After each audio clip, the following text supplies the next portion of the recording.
Isayas Kabanata 63, Ang tagumpay ni Yahweh laban sa mga bansa. Sino itong dumarating na buhat sa Edom? Buhat sa Bozrah na ang maringal na kasuotan ay kulay pula. Sino ang magiting na lalaking ito? Na kung lumakad ay puno ng kasiglahan. Ako ang nagbabadya ng tagumpay. Ang kalakasan ko'y sapat na upang kayo ay iligtas. Bakit pula ang iyong suot? Tulad ng damit ng nagpipisa ng ubas upang gawing alak. Ang sagot ni Yahweh, pinisa ko ang mga bansa na parang ubas. Wala man lang tumulong sa akin. Tinapakan ko sila sa tindi ng aking galit. Kaya natigmak sa dugo ang aking damit. Nagtakda na ako ng araw upang maghayganti. Sapagkat dumating na ang panahon ng aking pagliligtas. Ako'y naghanap ng makakatulong, ngunit walang nakita kahit isa. Ako'y pinalakas ng aking galit.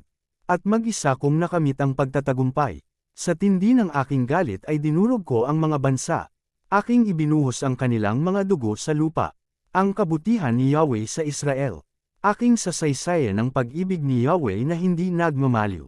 Pupurihin ko siya sa lahat ng bagay na kanyang ginawa para sa atin. Tunay na kanyang pinagpala ang bayang Israel.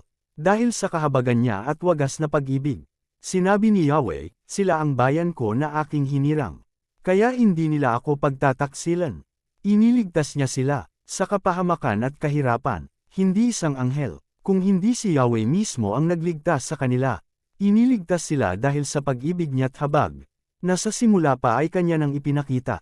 Ngunit sa kabila nito, sila'y naghimagsik. At pinigote nila ang kanyang banal na espiritu. Dahil doon naging kaaway nila si Yahweh. Pagkatapos, naalala nila ang panahon ni Moises, ang lingkod ni Yahweh. Ang tanong nila, nasaan na si Yahweh? Na nagligtas sa mga pinuno ng kanyang bayan nang sila'y tumawid sa dagat ng mga tambo. Nasaan na si Yahweh, na nagbigay ng kanyang banal na espiritu kay Moises? Sa pangalan ni Yahweh, hinawi ni Moises ang tubig ng dagat. Kaya ang Israel doon ay naligtas. At siya ay natinyag sa lahat para sa kanyang sarili. Natawid nila ang karagatan sa tulong ni Yahweh. Parang kabayong matatag na hindi nabuwal. Kung paanong ang kawan ay dinadala sa sariwang pastulan. Ang espiritu ni Yahweh ang nagbigay ng kapahingahan sa kanyang bayan. At sila'y ginabayan upang siya ay maparangalan. Dal-angin para sa tulong ni Yahweh.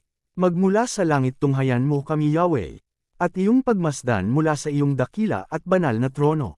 Saan ba naroon ang malasakit mo at kapangyarihan? Pag-ibig mo at kahabagan. Huwag kaming pagkaitan. Kung walang nagawa sa amin si Jacob at Abraham. Ikaw lamang, Yahweh, ang aming pag-asa at amang aasahan. Tanging ikaw lamang ang negil iligtas ng aming buhay. Bakit ba, O Yahweh, kami tinulutang maligaw ng landas? At ang puso namin yung hinayaang maging matigas. Balikan mo kami at iyong kawan. Mga lingkod mo na tanging iyo lamang.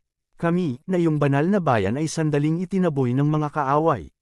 Winasak nila ang iyong santuwaryo.